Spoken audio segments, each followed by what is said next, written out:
In 2011, he was named the first African American to a senior position here at the Citadel.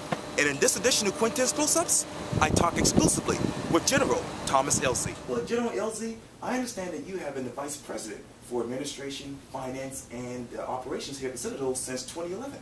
That's right. Tell me, how are you going? You know, it has been an extraordinarily fulfilling experience for me. I've been a lot of places, I've done a lot of things. I've worked in Chicago, San Francisco, and Washington, yes, D.C., Philadelphia. But Charleston is a very, very special place, and working at the Citadel is even more special. So I've really enjoyed it. And I was going to ask you, what was so attractive about Charleston and the Citadel that made you take a job here? Well, you know, Charleston had the kind of charm that, for me and my wife, it was love at first sight. Yes. So that was easy. And then the Citadel, as an institution which stands on the core principles of honor, duty, and respect. That's right. Were principles that applied to me personally, applied to me in terms of my personal, professional work ethic, and sure, professional core values. And so I felt that it would be a good fit. And you know, after having taken some time and researched the college and learned about, you know, the college direction and what the college planned to do, I decided it would be a good opportunity for me to take on the challenge. So. And since we are in Black History Month, yes, I learned actually that you are the first African American to be appointed to a senior level position here at the college. That's correct. That's correct. And you know, it's an interesting point to say that. While I don't feel as if I'm special or different, sure, or feel as if, and have not been treated that way whatsoever here at the Citadel, I am proud to be the first African American in a senior level position here. But it's not the first time I've been a first African American in a senior level position in another position. I was the first African American to be in a senior level position in San Francisco at the Public Utilities Commission. I was the first African American male to be budget director for the city of Chicago. So I've kind of done that. I've been there in that manner.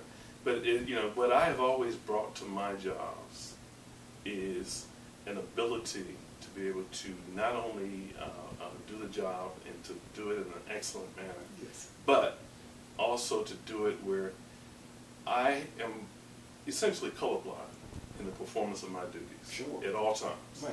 You know, right. I worked for Harold Washington, who was the first African American mayor in Chicago. That's right. And I learned from him the basic quality of fairness. And I always apply that, no matter who it is, no matter who works for me, no matter what their color, race, creed, color, gender, I'm always fair with everyone. Yes. I expect to be treated that way, and that's how I do. Before getting to the Citadel, was what I'm trying to say is that you actually worked at Drexel University, right, as the Vice President of Finance. Right. For a big school such as Drexel, how did you manage it financially? Well, you know, Drexel is a very, very entrepreneurial, business-like university. Yes. The president who was there ran the college like a business, and we operated and made decisions like a business. So unlike many colleges where you oftentimes spend time in committees and have group decisions and you try to reach consensus, that president acted as the CEO of the college and made decisions about, you know, things at the college, which resulted in extraordinary growth and extraordinary changes at the college over a very short period of time. We built over 10 buildings when I was there. The endowment grew from about $200 million to over $650 million when I was there. Okay. And with that, you know, I organized in my area a set of staff, a very diverse set of staff, sure, who had extraordinary skills, who were all excellent in the area, you know, that they were hired in. And with that staff and with that team, I was able to do my job. I've always attempted to try to find smart, bright people to work with me, sure, and for me. Yes. And I always say work with me. Right. I never have people working for me. Yes, people right. work with me because they're part of my team. Yes. And I had a great team there, and I have a great team here at the Citadel also. And so that has been the key to my success in all my different positions, is having great teams, yes, people who know that they are contributing to the overall goals, you know, of the institution that we're working for. People who know that I support them, support their professional development and growth, their continuing education. And so I've always been able to build very, very good teams around me. And with those teams, I've been successful. And then it was on to the real HU, which was Howard University. Howard University, yes. Great school. Yes. Fabulous school. Yes. I love Howard University. Me too. Howard has a special place in my heart. Working there, I was part of the president's cabinet, as vice president for business and fiscal affairs, and I was also executive vice president at Howard. And Howard had a lot of challenges, but Howard is an extraordinarily special and irreplaceable place. And, it just was so fulfilling working there. Colin Powell was on the board, yes. Jack Kemp, Vernon Jordan. Yes. I would sit with those guys and we would talk about things. Yes. And it was just extraordinary working in a place like that. But, the key thing, though, for Howard University is that it was an environment for young African-American students who all were focused on their specific areas of study. It was a great learning environment for them, and Howard University provided that environment for them. And I just truly enjoy being a part of that. And unfortunately, Jack Kemp passed a couple of years ago. Yeah, he did. Yes, he did. Yes, What are your memories of him? Very smart guy. Very, very smart guy. And, what I remember most about him is that he was willing to give. Which is a quality that I have seen among all the various leaders I've worked with, is that they're willing to give of their time, their resources, their knowledge and skill to help the institution move forward. And he was extraordinary in that way. He was a Republican candidate for president at one point in time. And I remember that, oftentimes when Howard University was facing some critical decisions, he stepped forward and helped the institution move forward with his contacts, with his knowledge, with his base. He was a great guy. Yes. Yeah. And speaking of DC, you actually worked in the White House in the executive office. Right. In Yes, mostly financial positions. I worked in the Office of Management and Budget, Right. Which is part of the executive office of the president. I had responsibility for the Small Business Administration's budget, as well as the Minority Business Development Agency's budget in the Department of Commerce. During some extraordinary times in Washington. Sure. Ronald Reagan was president. Dave Stockman was the budget director. They had a slash and burn mentality. Wow. It was a very, very interesting time. And I tell you what I learned from that experience, because I moved up quickly as a staff person. Yes. But I wanted to be the one who would be making the decisions. Sure. And that's why I left Washington and went and worked for Harold Washington's cabinet in Chicago. I wanted to be a part of the body of individuals who helped shape the decisions that were being made and make the decisions. And so I was able to move up, move back to Chicago, have a major role in Harold Washington's cabinet and in his campaign. Saw an extraordinary renaissance in Chicago. Having grown up there, yes, where, as a kid, I remember distinctly there being places in Chicago where there was an unwritten rule you shouldn't go to. Yeah. And there was a lot of those unwritten rules, but when Harold Washington became mayor, those barriers were removed. It made a big, big difference in the life of Chicago. And I was extraordinarily proud to be a part of that. And we did a lot of improvements on a lot of different things. I mean, we fixed neighborhoods, we fixed streets. I mean, it was so much neglect that was going on. Chicago, on the south side of Chicago, there were places where you would go, parks that were in horrible shape. On the south side, but yet you would go to the north side and they were in great shape. We were able to fix that and also do it, as I said earlier, in a fair and equitable way. And so that was a great experience. And what other memories do you have of your hometown? Of Chicago, I love Chicago, and I can tell you that during that, as I said, during that period of time, it was an extraordinary period of time. There was, some would say it was a time of growing black empowerment in Chicago. I would say that it was a time of growing equality in Chicago. Where because of the role that the mayor played in empowering African American businesses, hiring the first African American police chief, you know, having persons like myself in decision-making positions, having an African-American, you know, school board superintendent, it was a different, you know, it created a whole different type of approach to dealing with the diverse issues of Chicago. Sure. And that was what was so great about being in Chicago at that time. Let's continue to walk down memory lane. Okay. I understand that you graduated from Bradley University. Oh yeah, Bradley University in Peoria, Illinois. Who was Thomas Elzey as a college student? You know, as a college student, I went to Bradley University out of Chicago, and Yes. had never, before I went to go to college, had never left the south side of Chicago in my life. Wow. So it was an extraordinary awakening period for me, intellectually, socially. Sure. Of course, I went there during a period of time, and this is quite a while ago, but I went there during the period of time when the Vietnam War was going on. Sure. There was a very, very strong militant, you know, black militant movement going on in many places. Of course. I was part of that at the campus. I was the secretary of our Black Student Alliance on the campus, you know. Believe it or not, I had a big afro. I got to see this picture. I had a big afro. I would walk around with my army jacket on and my combat boots on. Yes. But it was a great, great time. But you know, one of the things that I learned while I was at Bradley Yes. is that, you know, it was important to focus on academics. Sure. Extraordinarily important. And I was fortunate to meet a couple of brothers Great. who were there, who were, to me, older guys who were seniors, but to me they were older, Right. who said, you know, my nickname is Tommy, said, Tommy, okay, what else goes on here? You focus on academics. Sure. And that was the kind of advice that I needed as a young guy coming from Chicago to a place like Bradley. Yeah. So I kept that focus, and it paid off for me. You know, I graduated as an economics major at Bradley, and did fairly well. You know, did very well.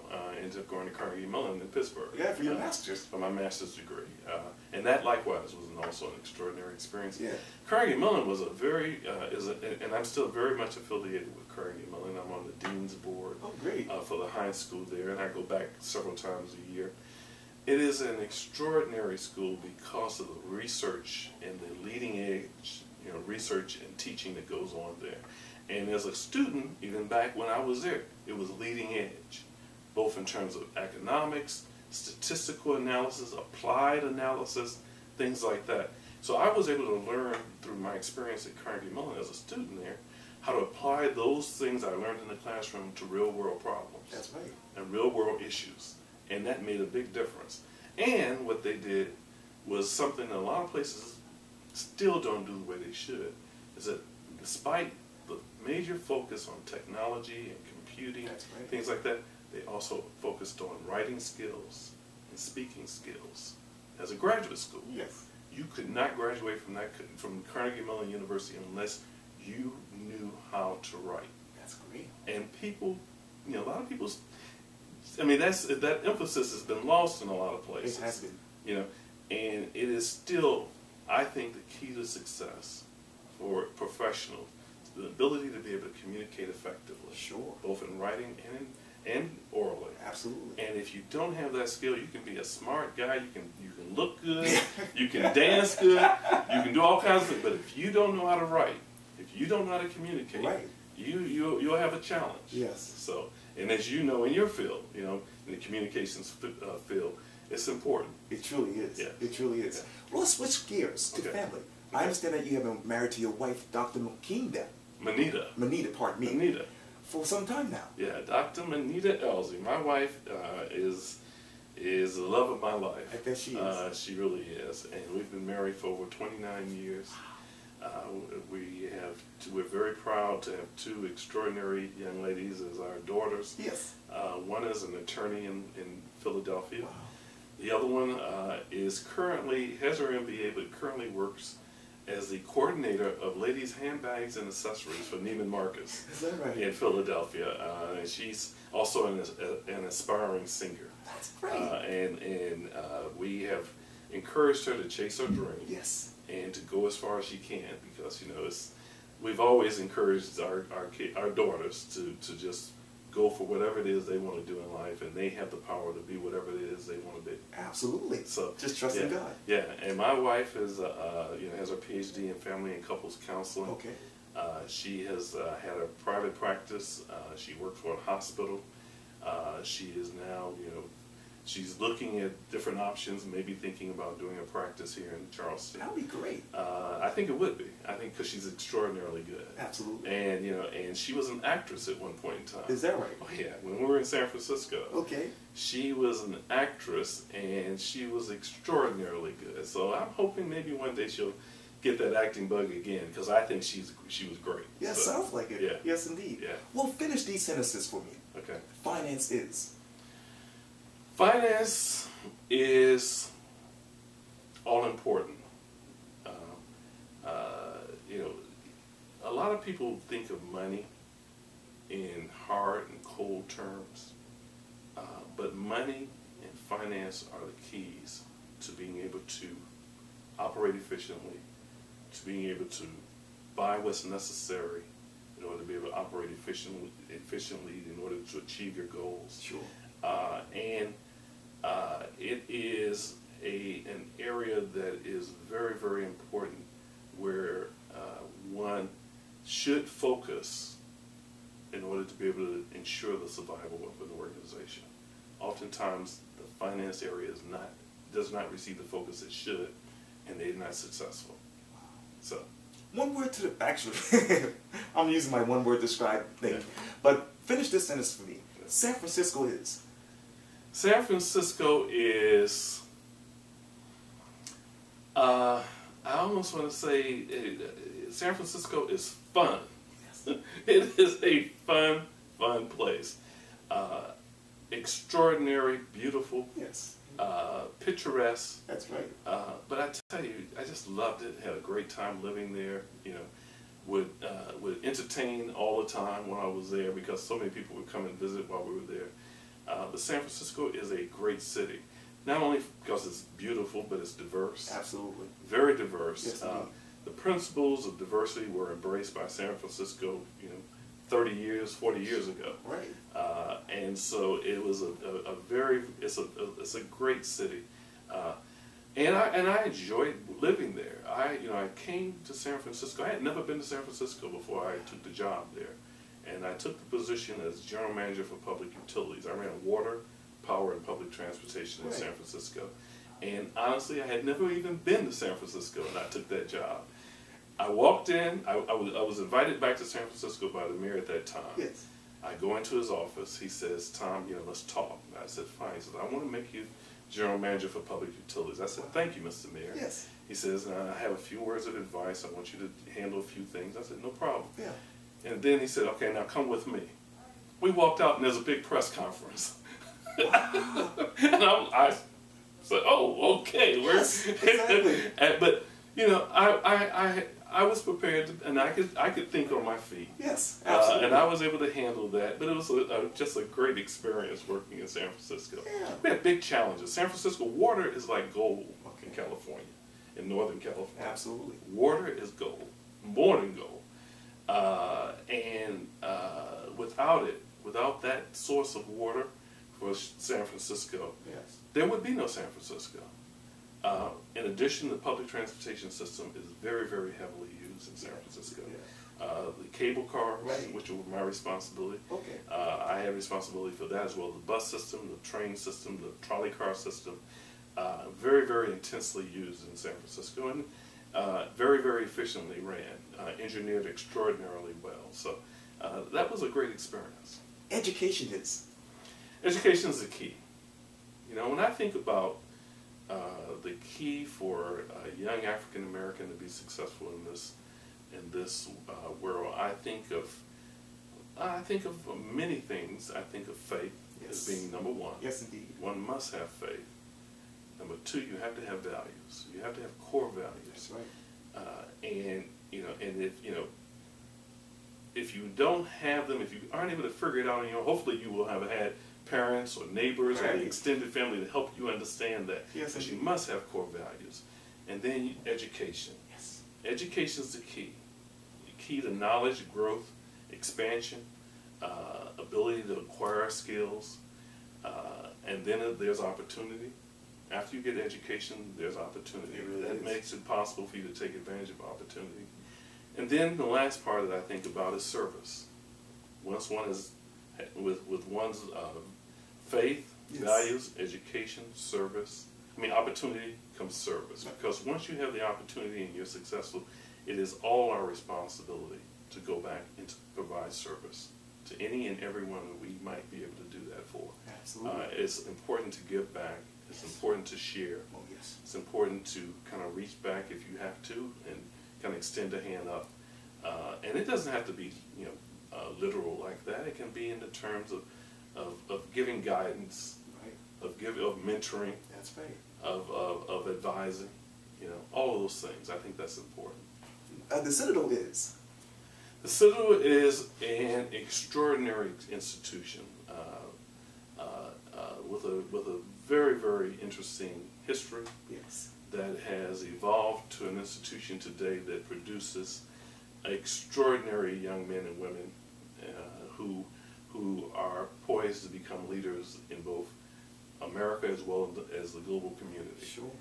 And the Citadel helps develop those leaders by working with young adults to help them understand the core values, to learn the core values. It helps a young person understand that discipline is important as you move forward in life. Yes. And that's discipline both in terms of how one applies oneself as well as physical and right, personal discipline. Right. And so I think the Citadel is an institution, a unique institution that will be able to be a model for many, many other institutions throughout this country in terms of the model of leadership that it helps develop. Yes. And so I'm proud to be a part of this here at the Yes. Citadel. General Thomas Elzey is? Yeah. General Thomas Elzey is a dad who loves his daughters more than anything else in the world. A person who loves his wife, loves his family, who tries to make a difference Yes. in any and everything he does, who recognizes that I'm thinking about him.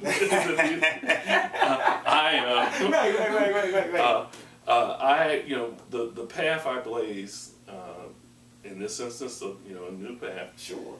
is extraordinarily important for those who will come after me. Yes. And so when I'm here and as I'm doing what I do and as I move on from here, I want to leave a legacy of excellence, leave a legacy of honesty, Sure. truthfulness, integrity, so that the next person who comes into this opportunity will have the open door open to them to be able to do even greater things than I've done. And as we sit here at the Citadel, peel your thinking hat for me and tell me, what's your vision for this particular college? Well, I tell you, we have put together a strategic plan for this college, Sure. which is structured around the leadership development program here at the college, and also academic distinction. And my vision and my role is to help that happen and to help make that happen. And how does that happen? In the finance and administration area, I work with the provost, the academic leader of this college, Sure. as well as other elements within the college, Yeah. to make sure that they have the appropriate targeted resources to be able to do the various programs and initiatives that they've outlined. In addition, I make sure that we watch our money carefully. That there's no waste, there's no fraud, there's no abuse. Right. I make sure that we provide a safe and comfortable environment here at the Citadel. Sure. Through our public safety operations, that it is clean and well maintained by our facilities operations. Sure. That we communicate through our external affairs operations, that we talk to state and local representatives and community groups through our governmental affairs operations. All those elements report through me, and so it's my responsibility to make them happen. And you know, I'm one of those kind of guys that you know, even on my best day, I could do better, and even on our best day, we can do better. So I'm always striving to do better and to improve and to make things better and to find ways of being able to just shine a little bit more. You know? So that's what I do here. And speaking of the future, when you look into your crystal ball, what do you see in your future? You know, I'm serious about service. Yes. So I see myself, you know, I've been in higher education now for about 17, 18 years. And I love, you know, the service aspect of this job. I love, you know, having had the opportunity to make it possible for many people to receive extraordinary, you know, educational opportunities. Sure. And I hope to be able to continue to do that in the near future here at the Citadel and perhaps somewhere else, you know, if the opportunity should arise. But I believe that, you know, I still feel good. Yes. You know, I feel great. Yeah. You know, I'm healthy. Yeah, looks you know, like me. I feel wonderful. I get up every morning and work out and walk my dogs and play golf as much as I can. And so cool. I have a lot of energy, and I have a lot of desire to try to, you know, infuse some of that energy into what I do. I do infuse that energy into what I do, and I just want to kind of keep going and doing more. That is awesome. Yeah. Well, General Elzey, it was so great talking to you. Thank you. Thank you. I enjoyed it. Likewise.